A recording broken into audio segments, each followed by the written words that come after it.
First tonight to the Middle East, where after US and international pressure, Israel says it'll now allow a limited amount of food into Gaza. The Israeli Prime Minister Benjamin Netanyahu says it's all part of the plan and that a starvation crisis would jeopardize the renewed military offensive against Hamas. He said Israel still intends to take control of the entire Gaza Strip and that this will prevent Hamas from looting aid. The United Nations will be involved in distributing the aid, which will bring to an end a 78-day blockade that has brought Gaza to the brink of famine. Extensive Israeli ground operations are continuing across the Strip, and deadly airstrikes have been taking place overnight, in which more than 100 people have been killed. From the beginning of the war, we said that in order to complete the victory, to defeat Hamas and to free all our hostages, two missions that are intertwined, there is one essential condition. We must not reach a situation of famine, both for practical and diplomatic reasons. We simply won't have support, and we won't be able to complete the mission of victory. We are conducting an immense, intense, and tremendous battle.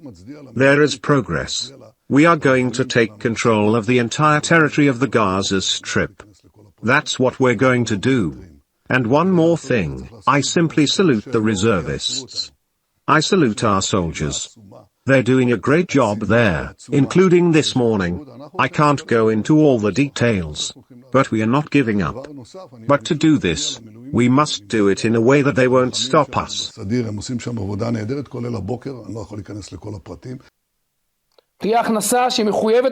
will be an entry, dictated by reality, of a minimum amount of food and medicine for the population in Gaza. None of it will go to Hamas. The bare minimum required will reach the population, simply so that the world doesn't stop us or accuse us of war crimes. It will not reach Hamas.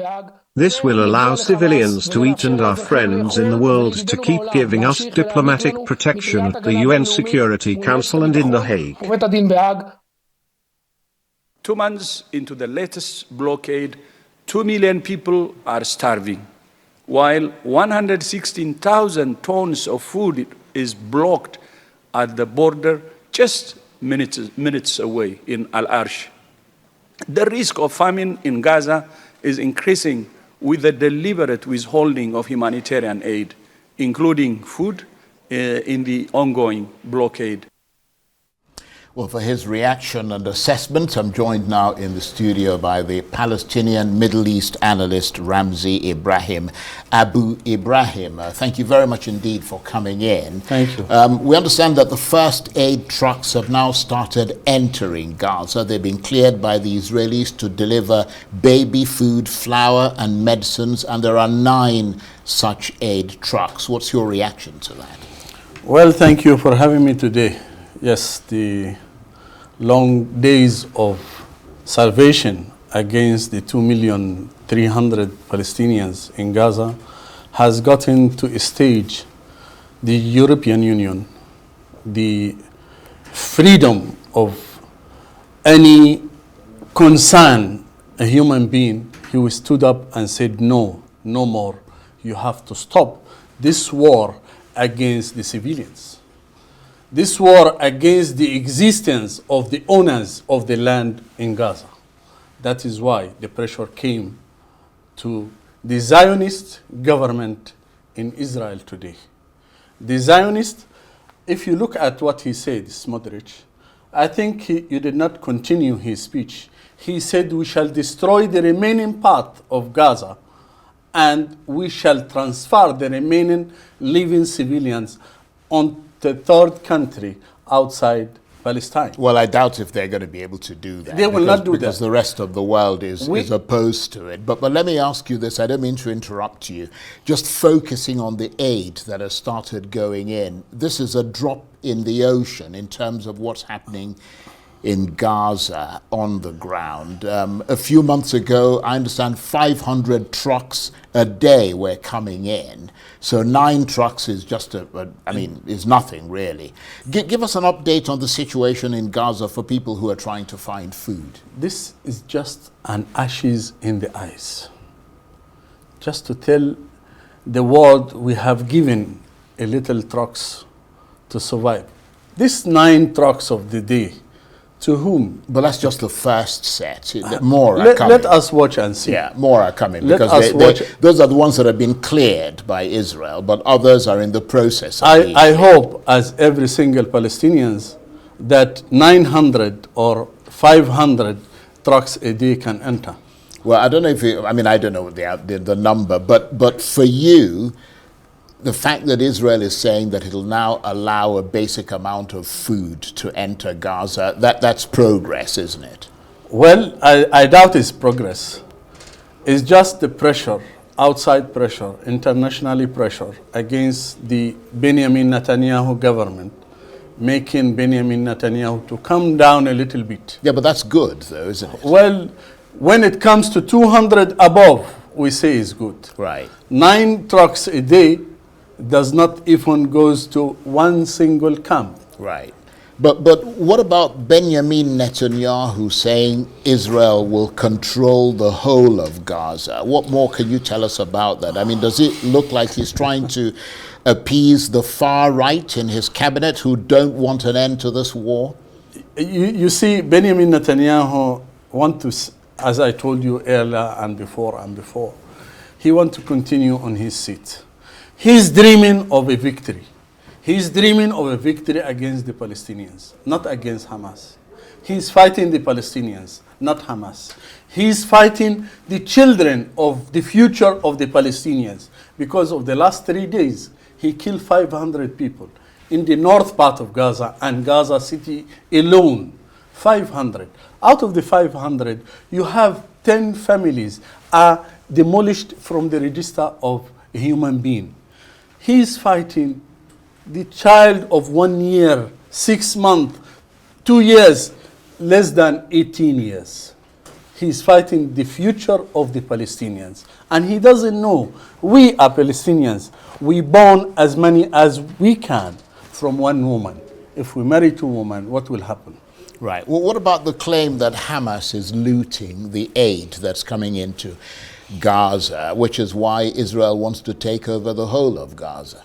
Well, if that is the case, let him prove just one single proof of what he's saying. I doubt. Yeah, but Hamas must be surviving somehow. My dear brother, as when he destroyed the hospitals, the main hospitals, which is make civilians to stay on the land when there is a hospital to go for medical treatment. Israel has destroyed the whole hospitals in Gaza. Is the hospitals tunnels for Hamas or base for Hamas? No. Well, they say there is no single. They say the tunnels are under the hospital. Have you found one tunnel? Well, I haven't been there. There is no tunnel. Yeah.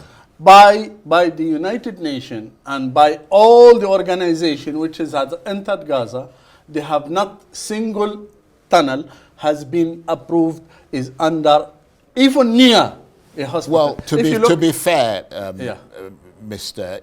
Ibrahim, the United Nations wouldn't know. The tunnels are a long-running, they don't start at the hospital, they just go underneath the hospital. And the Israelis are saying that at different junctions, there are rooms and accommodation and that sort of thing that accommodates people. And when they target somebody, they go and strike them there. That's what they're saying. You see, yesterday, the commandos, the Israeli commandos, tried to enter Khan Yunis, the city of Khan Yunis, wearing a women's cloth. Right? Well, I haven't heard that. No, I will tell you. This is a story, what we are... Yeah, briefly. Briefly.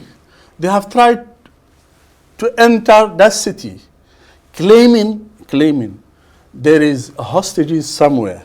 They want to recapture and get freedom out of that place. They find a Palestinian who is not Hamas, another group entirely, who is facing them. After he got exchanging of fire and engagement, They killed the man, they kidnapped the wife and the children, and they used them as what? To go out of the city of Khan Yunis, just to prevent them of not killing the woman and the child. And the woman and the child, the two children with her, are in the Israeli prison right now. Yeah, well, I mean, I can't verify what you're saying there, but what are you hearing about peace talks between Israel and Hamas? Reports suggest they're getting close to an agreement for the release of 9 Israeli hostages in exchange for Palestinian prisoners and a 60-day ceasefire. What more can you tell us about Netanyahu won 10 out, and he gives 60 days and continued the war. The Palestinians, either you take the whole hostages and withdraw from Gaza and stop the war, or we are not giving anybody. This is what is going on in the... Right, so there's an impasse. Oh, definitely. Right. Benjamin Netanyahu does not want to stop the war because of his government. He's not even caring of the hostages. Right. What he's caring is his cabinet, how his cabinet will continue to survive till the election comes. Right, okay. The pressure comes internally in Israel and externally from the world. No, Benjamin Netanyahu, you have to come down. Benjamin Netanyahu, you have to stop war. That is why America, the vice president, has stopped coming to Israel tomorrow. Right. Well, let's hope that the pressure continues on both sides so that there can be a resolution to this terrible conflict. Ramzy Ibrahim Abu Ibrahim is a Palestinian Middle East analyst. Thank you very much indeed. Thank you for having me. It's always good to have you in here to explain things to us from a Palestinian perspective.